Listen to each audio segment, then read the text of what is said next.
Back, I'm Jim Sciutto, live from the Aspen Security Forum in Colorado, a gathering of some of the world's most senior national security officials, among them the CIA director, who made news here when he was asked about rumors that the Russian President Vladimir Putin, that his health is failing. There are lots of rumors about President Putin's health, and as far as we can tell, he's entirely too healthy. It's not a formal intelligence judgment.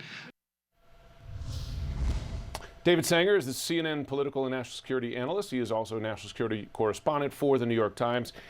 David, also here in Aspen with me. I wonder, there's been so much speculation about Putin's health, some of this based on photographs showing a puffy face, lots of judgment from the outside, not necessarily based on hard data. I wonder, in your view, has the CIA director put those health rumors to bed?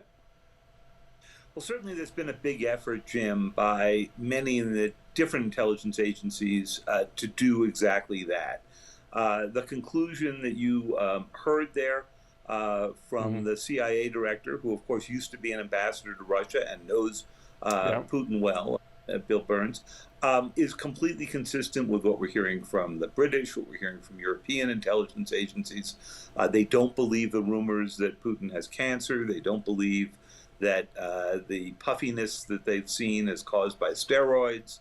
In fact, all of their conclusions are that for a 69, nearly 70-year-old Russian male, he's doing a lot better than average.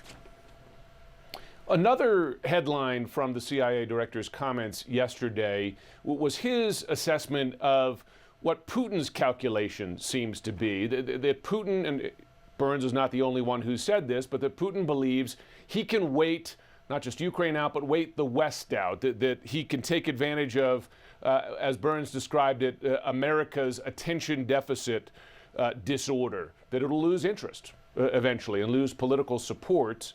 I wonder, is that something you hear frequently, and is that something that folks in the UK, in Europe, in the US fear as well? It certainly is, Jim, and I think the fact that he raised it so clearly was an effort by the administration to warn that this is Putin's strategy. He also went on to say that he doesn't think it will work, that he thinks that Putin miscalculated about Ukrainian and NATO resolve early on when he did the attack, and that he was wrong then and that he's wrong now. But there are some pieces of evidence along the way. First of all, the war has turned into that grinding phase that I think Americans have lost some attention. Second, the Europeans know that winter is coming and that suddenly they're going to have to think about rationing natural gas and perhaps oil.